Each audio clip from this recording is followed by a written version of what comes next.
This story is titled, After Discovering Text Messages Where My Future Wife, a Money-Hungry Opportunist, Told Her Friend She'd Steal All My Wealth After Our Engagement, I pretended to know nothing while preparing documents she unknowingly signed that eventually let me claim all her assets. Hey Reddit, I'm Drew, a 32-year-old guy working as a data analyst for a medical research company. It's not some super fancy job, but I make decent money. Enough that I was able to buy a house a couple of years ago. Well, the bank owns most of it, but you know how it goes with mortgages these days. About 3 years back, I met this girl named Vanessa at my buddy Tom's housewarming party. She was seriously hot. That perfect combination of sexy, but also put together, you know? She worked in PR for some marketing firm downtown, or at least that's what she told me at the time. We got talking about random stuff and totally hit it off. After exchanging numbers, we went on a few dates, and things got serious pretty quickly. Vanessa was always telling me how she'd never met anyone like me before, how amazing I was, and how we were going to build this perfect life together. Looking back now, her compliments were always kind of excessive, but at the time, it felt really good to hear that stuff. Who doesn't like being told they're amazing, right? After about 3 months, I introduced her to my friends and family. Everyone seemed to like her, though my sister Lily said something once like, "She's very focused on your career," which I didn't think much about at the time. I probably should have paid more attention to that observation. The first real warning sign should have been meeting her mom, Patricia. This woman was intense as hell. Within like 20 minutes of meeting me, she was already asking about my salary, if my company had good benefits, and if I was planning to get promoted soon. I just figured she was being protective of her daughter, making sure I could provide for her or whatever. It seemed a bit much, but I wanted to make a good impression. Vanessa moved in with me after about 8 months. Things were good for the most part. We traveled a bit, hung out with friends, did normal couple stuff. But looking back, there were weird moments I should have paid attention to. Like how she'd always talk about her friend Melissa, who'd just gotten married to this investment banker dude. Vanessa would say things like, "Melissa doesn't even have to work anymore if she doesn't want to," with this weird gleam in her eye. Or how she'd point out houses in fancy neighborhoods and ask, "We'll live somewhere like that someday, right?" About a year and a half in, Vanessa introduced me to her friends. I'll call them Tiffany and Olivia. Tiffany was loud and kind of annoying, always talking about the expensive gifts her boyfriend bought her. Olivia seemed more normal and down to earth, at least in comparison. By year 3, I was thinking this was it. This was the woman I was going to marry. So I planned this big proposal, got down on one knee at this fancy restaurant, had roses brought out, the whole cheesy thing. Vanessa cried, said yes, and everyone around us clapped. I felt on top of the world. We set the date for 6 months later and started planning. That's when some weird stuff started happening. The first thing I noticed was that Vanessa's mom, Patricia, suddenly became super involved in our lives. She'd come over like 3 times a week to help with wedding planning, but really she just drilled me about my finances. "Have you been contributing to your 401k, Drew? What's the equity in your house now, Drew? Do you get annual bonuses, Drew?" It was annoying, but I figured she was just making sure her daughter would be taken care of. Then Vanessa started acting different. When we first got together, she was all about saving money. Always looking for deals, clipping coupons, all that practical stuff. But once we got engaged, she suddenly wanted the most expensive everything for the wedding. Top shelf open bar, fancy venue, designer dress. When I'd bring up the cost, she'd say stuff like, "You only get married once, babe," with this weird little smile that I should have recognized as suspicious. The girls' nights with Tiffany and Olivia went from once a month to every damn week. Vanessa would come home late smelling like expensive wine, acting super affectionate, like way more than usual, almost like she was overcompensating for something. One night I brought them some food they'd ordered and overheard Vanessa saying, "Just one more month of this and then..." Before they all went quiet when they saw me, Tiffany gave me this weird smile and said, "Just wedding jitters talk," and they all laughed in this really fake way. I didn't really care at the time. I thought it was just a girl's thing. Then there was the bank account thing. Vanessa brought it up casually at first, saying we should merge our finances to make wedding planning easier. I hesitated, not because I was completely against it, but because it felt a little rushed. She looked at me, her expression shifting. "So you don't trust me?" Her voice had this edge to it like she was genuinely hurt. "It's not that," I said carefully. "I just figured we'd do that after the wedding." For a second, she just stared at me, and I could tell she wasn't expecting me to push back. Then, just as quickly as she got upset, She waved it off with a little laugh. No big deal. We can wait. Her tone was light, almost too light. The switch felt too smooth, too rehearsed. I couldn't shake the feeling that my hesitation caught her off guard in a way she didn't like. But then there was this day where I came home early from work and found Vanessa and her mom at our kitchen table with a bunch of papers spread out. They shoved everything into a folder when they saw me. Later, I realized they'd been going through my financial statements that had come in the mail. When I casually mentioned it, Vanessa claimed they were just organizing the office and happened to see them. About 2 months before the wedding, I started feeling really uneasy. Nothing I could really put my finger on, just a bunch of little things adding up. But I kept telling myself I was being paranoid. Pre-wedding jitters, cold feet, whatever. I loved Vanessa and she loved me. That's what mattered, right? Then everything started to shatter slowly.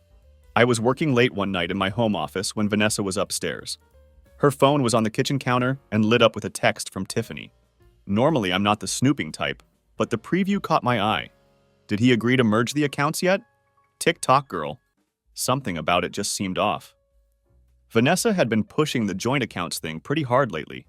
I probably shouldn't have done it, but I picked up her phone. Vanessa always used the same password for everything, her birth year. Not very secure for someone dating a tech guy. What I found wasn't a smoking gun, but it definitely raised some red flags. A few texts between her and Tiffany. Tiffany, your mom is a genius with this stuff. She literally wrote the playbook. Vanessa, I know, just following the steps, 1 month to go.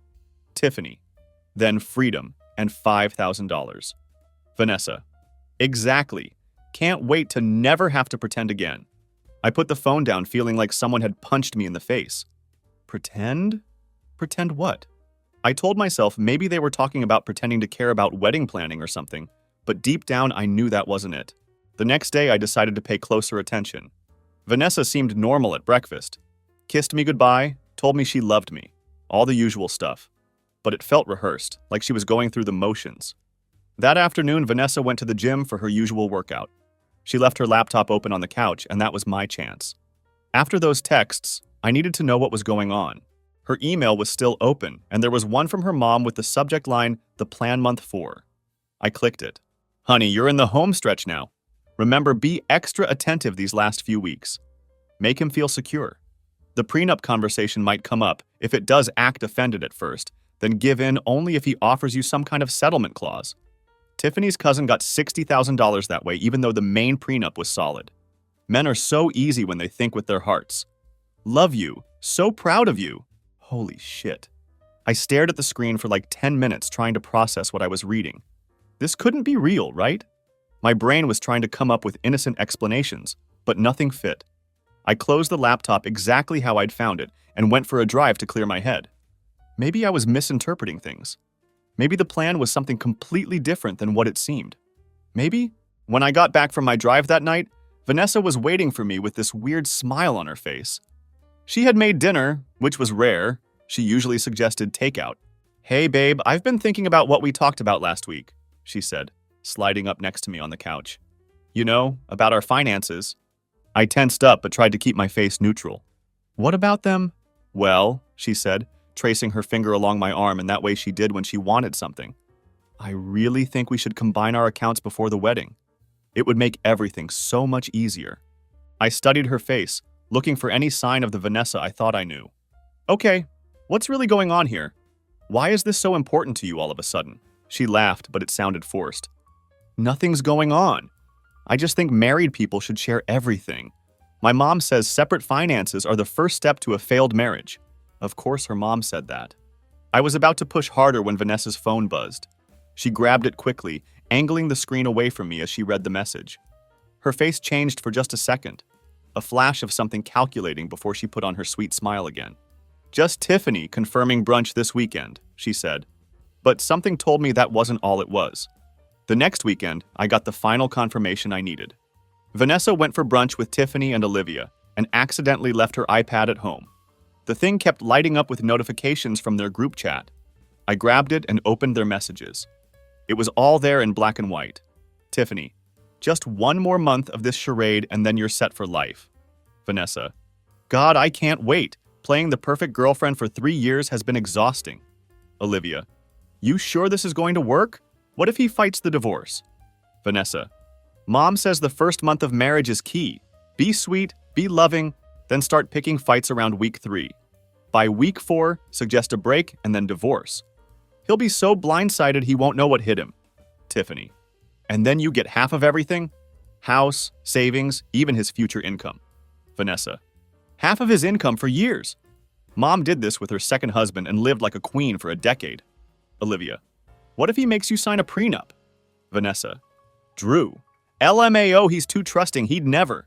But if he does, Mom knows how to get around those too. She's done this twice before. My stomach dropped through the floor. 3 years. 3 years of my life with someone who was just waiting to cash in. I'd been nothing but a mark to her this whole time. A sucker. A goddamn ATM with a heartbeat. And her mom was behind it all, teaching her daughter to do this. What kind of fucked up family dynamic is that? I took screenshots of everything and emailed them to myself, then put the iPad back where I found it. When Vanessa came home, she was extra affectionate, bringing me my favorite Chinese takeout and suggesting we watch my favorite movie. I played along, but inside I felt dead. Every touch, every I love you now felt like a knife twisting in my gut. That night while she slept, I lay awake staring at the ceiling, my mind racing. I should have been devastated. I should have been heartbroken. But instead, I was just angry. And as the shock started to wear off, that anger crystallized into something else. Determination. Vanessa wasn't getting a damn thing from me. In fact, she was about to learn why you don't mess with a guy who solves problems for a living. The next morning I called in sick, locked down my accounts, and called my buddy Greg, who sent me to a lawyer who specialized in cases like mine. Driving over, I replayed Vanessa's messages. Temporary husband. Easiest money I've ever made. She was right. I'd been too trusting. Laying out the 3-year con for the lawyer, I expected shock. But he just nodded. He already had a plan. One that gave Vanessa exactly what she wanted while ensuring she got nothing. For the first time in days, I felt something close to hope. The lawyer proposed a prenup designed to look standard, but packed with hidden clauses that would leave Vanessa with nothing if she played her game. If she filed for divorce, she'd get 0. Zilch. Nada. If we proved she planned to bail from the start, she'd owe me a settlement. Everything I owned before and during the marriage stayed mine. And if she challenged it, she'd cover all legal fees. The catch? She'd never sign if she knew the truth. So we had to make her believe it was just a formality. I agreed. Vanessa might be playing me, but she wasn't stupid. I waited until we were having dinner that night, trying to find the right moment to bring it up. Vanessa was in a good mood. She had just ordered some expensive wedding decorations using my credit card. So I said casually, pushing my food around on my plate, I was talking to Greg today. Vanessa looked up. Oh, how's he doing with the divorce? That's actually what we talked about. He suggested that maybe we should get a simple prenup, just for peace of mind. Vanessa's fork clattered against her plate. A prenup? Her eyes immediately went wide, and within seconds they were filling with tears. You don't trust me? I had to admire her performance. The way her voice cracked on the word trust was Oscar-worthy. Of course I trust you, baby, I said, reaching across the table for her hand.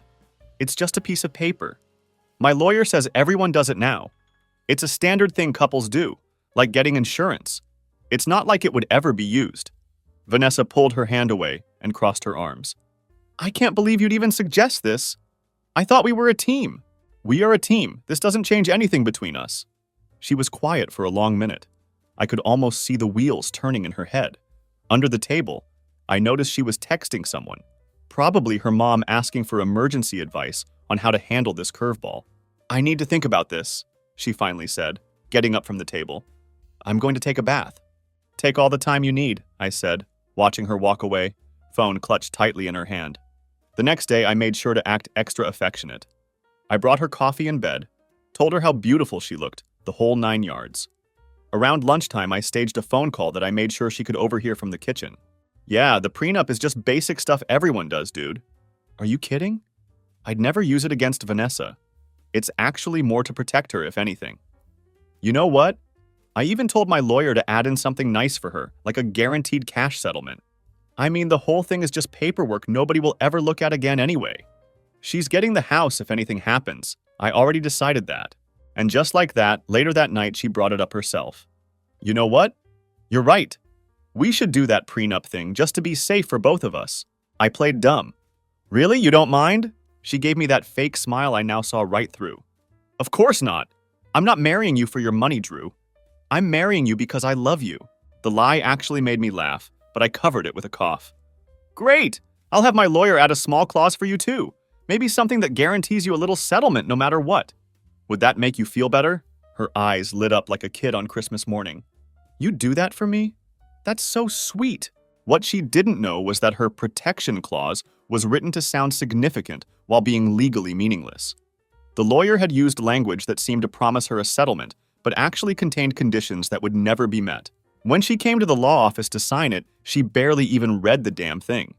Just flipped through, saw her clause was there, and signed every page with this smug little smile. The whole time, I kept my face neutral, but inside I was thinking, game on, Vanessa. That night, she called her mom from the bathroom, thinking I couldn't hear. It's all set, Mom! He even added a settlement clause for me. What a sucker! I just smiled to myself. You have no idea who the real sucker is, sweetheart. With the prenup signed, I started quietly preparing. First, I moved most of my money into accounts she didn't know about. Not hiding it legally, everything was declared in the prenup, but making sure she couldn't access it. I transferred the house into a trust. I documented every conversation and backed up every text where she and her friends discussed their plan. Meanwhile, she got sloppy. She started spending my money like crazy on wedding stuff. Premium everything, top shelf booze, designer dress. When I winced at the costs, she'd say things like, "Don't worry, babe, it's an investment in our future." Yeah, her future cash-out attempt. Her mom, Patricia, was even worse. She'd come over and start talking about how they should redecorate our house after the wedding. Let's knock down this wall, put in new floors. Like she was already spending my equity. The month before the wedding, Vanessa barely bothered to pretend anymore. She was always on her phone, ignoring me unless we were in public. One night I caught her browsing Bali vacation rentals. When I asked, she just said, "For after, right?" Probably her post-divorce celebration. It was surreal going through the motions while knowing my fiancé was basically a scammer. 2 weeks out, at our final catering meeting, Vanessa and her mom went wild, ordering extra everything. When I mentioned the cost, Patricia patted my hand and said, "You can't put a price on happiness." Funny, since Vanessa had put a price tag on my happiness, half my net worth. I just smiled and stuck to the plan. That night I heard Vanessa on the phone with Tiffany. Just 2 more weeks of playing the loving fiancé, and then I'm home free. God, I can't wait to be done with this. I went to bed early that night, not trusting myself to keep my cool. As I lay there listening to Vanessa laugh about me in the next room, I reminded myself that soon, very soon, she'd be the one getting played. In a weird way, I was almost looking forward to our wedding day, but for completely different reasons than I'd originally planned. The big day finally arrived. I woke up in the hotel room where I'd stayed the night before. Vanessa insisted on that whole "can't see the bride" tradition. I stared at the ceiling for a while. It was the day I got married to a woman who was planning to rob me blind. If someone had told me this would be my life a few months ago, I'd have thought they were insane. I got dressed in my tux and went through the motions. My best man, Tyler, kept asking if I was nervous. If he only knew. I wasn't nervous. I was furious. But I kept it together, smiled for photos, pretended everything was perfect. The ceremony was at this ridiculously expensive venue that Vanessa and her mom had picked out. String quartet, fancy flower arrangements, the works. I'd seen the bills. They'd gone with every premium option available, knowing I was footing the bill. When the music started and everyone stood up, I watched Vanessa walk down the aisle in her designer dress. She looked beautiful, I can't deny that. And to everyone watching, she probably looked like a woman in love. But all I could see was the predator behind the smile. The officiant started talking about love and commitment and honesty, and it took everything I had not to laugh out loud at the irony. Vanessa squeezed my hand during the vows, giving me these fake emotional looks. When she said, "I do," I knew she was really saying, "I do want half your stuff." And when I said it back, I was thinking, "I do want to see your face when you realize your plan failed." After the ceremony, we took more photos. Vanessa kept whispering, "I love you," and we made it in my ear. Each time was like a knife twist, but I played along, told her she was beautiful, kissed her for the camera. I caught snippets of conversations between Vanessa, Tiffany, and Patricia throughout the night. They thought they were being subtle, but I was watching like a hawk. Tiffany. You did it. Now the real fun begins. Vanessa. Just 4 more weeks of playing house and then freedom. Patricia. I'm so proud of you, honey. You landed a big one. At one point, I was getting a drink at the bar when Olivia approached me. She seemed uncomfortable. Congratulations, Drew, she said, not quite meeting my eyes. Thanks, Olivia. Enjoying the party? She glanced over at Vanessa and Tiffany, who were taking selfies. Yeah, it's great. You really love her, don't you? I looked her dead in the eyes. About as much as she loves me. Olivia's face went pale and she quickly walked away. I think she knew that I knew. She was the only one of Vanessa's friends who ever seemed to have a conscience about the whole thing. After the reception, we went to a fancy hotel suite. Another expense Vanessa had insisted on. We were flying out for our honeymoon the next day. 2 weeks at a 5-star resort in the Maldives that cost more than my first car. The honeymoon was surreal. Vanessa spent money like water. Spa treatments, private dinners on the beach, resort boutiques. She kept taking photos for Instagram. Meanwhile, she was barely present when we were alone in our room, always on her phone texting Tiffany or her mom. I overheard her on the phone one night. No, Mom, he doesn't suspect a thing. He's talking about buying a bigger house next year. Can you believe it? This is going better than we planned. I drank a lot on that trip. It was the only way I could stand to be around her without losing my mind. Every I love you from her was another lie. Every kiss was fake. I kept reminding myself it would be worth it when she realized she'd been outsmarted. When we got home, Vanessa suggested we look into upgrading to a bigger house in a fancier neighborhood. Now that we're married, we should think about our future, she said, already mentally spending her divorce settlement. I agreed enthusiastically. Great idea, babe. Let's look at our finances and see what we can afford. She practically sprinted to get her laptop. I watched her face as she started researching the most expensive neighborhoods in our city. She had no idea I was documenting every bit of it as evidence for later. For the next couple of weeks, I kept waiting for her to start the next phase of her plan. According to her text with Tiffany, she was supposed to start picking fights around week 3, then suggest a break by week 4. Like clockwork, on day 17 of our marriage, she picked her first fight. It was over something stupid. I left a towel on the bathroom floor. But she blew it completely out of proportion. I can't believe how inconsiderate you are. This is what I have to look forward to for the rest of my life, she yelled. I apologized calmly, which seemed to frustrate her even more. She was trying to make me the bad guy, but I wouldn't take the bait. The next few days, she found something new to fight about every day. I loaded the dishwasher wrong. I worked too late. I didn't compliment her new haircut fast enough. Each time I stayed calm and reasonable, which only made her more agitated. By week 4, I could tell she was getting impatient. This wasn't going according to her script. I was supposed to be fighting back, giving her ammunition. Instead, I was being the perfect husband, making her look like the unreasonable one. Finally, she made her move. We were having dinner one night when she put down her fork and said, "Drew, we need to talk." Here we go, I thought. Finally showtime. Of course, babe, what's up? I said, trying to look concerned. Vanessa sighed dramatically. I just feel like maybe we rushed into this. Maybe we're not as compatible as we thought. I frowned. What do you mean? I thought things were going great. I love you, I really do, she lied, reaching for my hand. But I think maybe we need some space. A break, you know? Maybe it would be best if we go our separate ways while things are still good. I stared at my plate for a long moment, then looked up. You're saying you want a divorce? After 1 month? She nodded slowly, the fake sadness not quite reaching her eyes. I think it's for the best.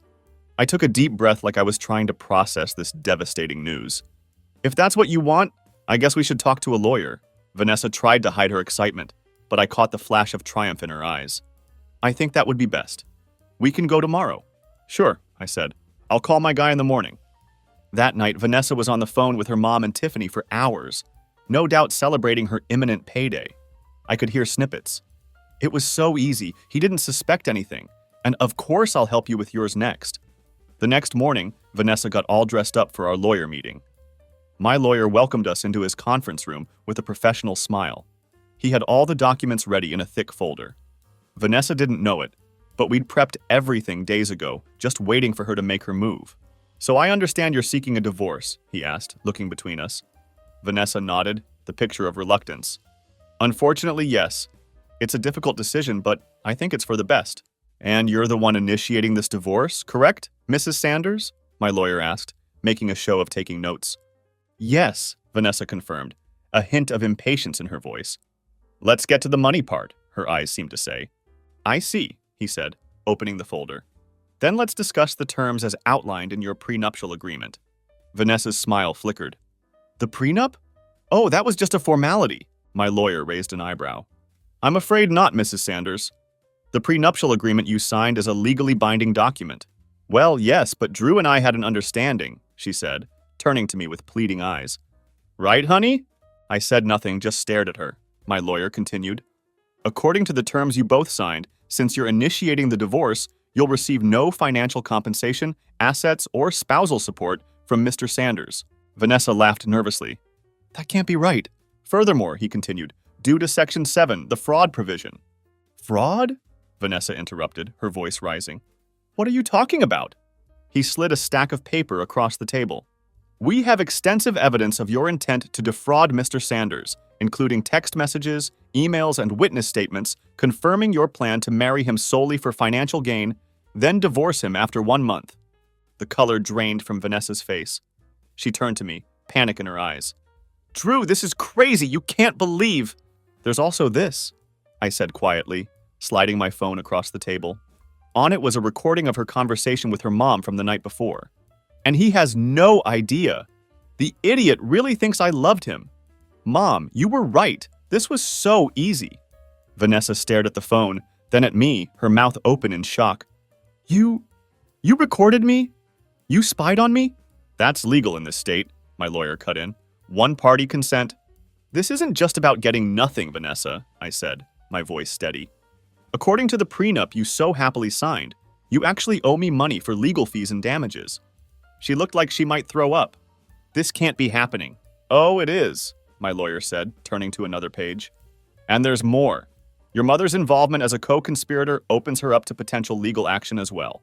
Her eyes filled with tears, real ones this time. Please, Drew, we can work this out. I made a mistake.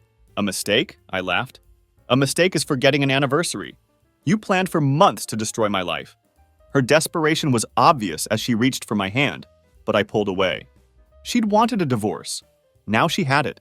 And she was leaving with even less than she came with. My lawyer slid a settlement offer across the table. Sign away any claim to marital assets, cover my legal fees, and we wouldn't go after her or her mother for fraud. Her perfect mask cracked as she stared at the document, tears streaking her makeup. She tried to argue, but I shut it down. She had 24 hours. Take the deal or we'd go to court, and every shady thing she'd done would become public record. The confidence drained from her, replaced by real sobs. When my lawyer stepped out, she turned to me, pleading. But there was nothing left to say. She'd never loved me, just the lifestyle I could give her. Now she'd learn what it felt like to be played. The fallout from Vanessa's failed scam was brutal. She signed the settlement papers the next day. Really had no choice unless she wanted her whole gold digger playbook to become public record. Her mom tried threatening legal action for the recordings, but backed off real quick when my lawyer mentioned her own incriminating texts about her proven method that had worked on 2 previous husbands. Word got around fast. These things always do. I didn't even have to say anything. Vanessa's friends disappeared first. Tiffany blocked her everywhere once she realized there'd be no divorce payday to celebrate. Apparently, she'd been planning to try the same scam with her boyfriend, using Vanessa's expertise as a guide. Olivia actually reached out to me about a week after everything went down. I knew what they were doing was wrong, she texted. I should have said something. I'm really sorry, Drew. I appreciated her apology, but honestly, it was too little too late. If she'd had any real conscience, she would have warned me before the wedding. Vanessa herself had to move back to her mom's place. She had 0 savings of her own. Why bother when she was about to cash in on mine, right? She tried calling me a few times, but I blocked her number. Whatever she had to say, I didn't want to hear it. The strangest part was how her social media went from blessed newlywed to complete silence overnight. Later, I heard through mutual friends that she'd been too humiliated to face anyone online. Her mom, Patricia, tried damage control, telling people we'd had a mutual change of heart after the wedding. Nobody bought it, especially after Vanessa's ex-roommate from college, who apparently had also been scammed by Vanessa for rent money, got wind of what happened and started sharing her own stories. I sold the house about a month later. Too many bad memories. moved to a different neighborhood across town, and tried to start fresh. The whole experience messed me up pretty bad when it came to trusting people. For a long time, I didn't date at all. Every compliment, every show of interest from a woman seemed suspicious. I kept thinking, what's their angle? What do they want from me? But about 3 months after everything went down, I was working on my laptop at this little coffee shop near my new place when my battery died. There was only one free outlet in the whole damn place, and someone was already sitting at the table next to it. Mind if I share your outlet? I asked, expecting to be told to get lost. She looked up from her book and smiled. Only if you share your Wi-Fi password too. Mine's not working. That was Nicole. Completely different from Vanessa in every way. A kindergarten teacher who drove a beat-up Honda and lived in a tiny apartment with 2 rescue cats. On our first date, she insisted on splitting the bill, nearly wrestling me for the check. I can pay for my own pasta, she laughed. I'm not looking for a sugar daddy. After Vanessa, those were the most beautiful words I'd ever heard. It took time to let my guard down. I kept waiting for the mask to slip, for Nicole to reveal some hidden agenda. But there was never anything to find. She was just real. The kind of person who would spend her last $20 on food for a homeless guy outside the grocery store. I finally told her the whole Vanessa story about 3 months in. I expected her to think I was paranoid or damaged goods. Instead, she just held my hand and said, "She didn't deserve you. And not all women are like that." We've been together 8 months now. Last week, Nicole's car broke down completely. The repair bill was more than the car was worth. I offered to help her buy a new one. "Absolutely not," she said firmly. "I appreciate it, but I've been saving up. I'll get a used one I can afford." 2 days later, I came home to find her excitedly showing me pictures of a 10-year-old Toyota she'd bought with her savings. It had over 100,000 miles and a slightly dented fender. "Isn't she beautiful?" Nicole beamed. Looking at her proudly showing off her sensible, affordable car, I realized that there are still good people out there. People who want to build something real with you, not just take what you have. And yeah, that's where I am now. Still a work in progress, still healing, but finally looking forward instead of back. And if there's one thing I've learned from this whole mess, it's that there are good people out there. You just have to be smart about finding them.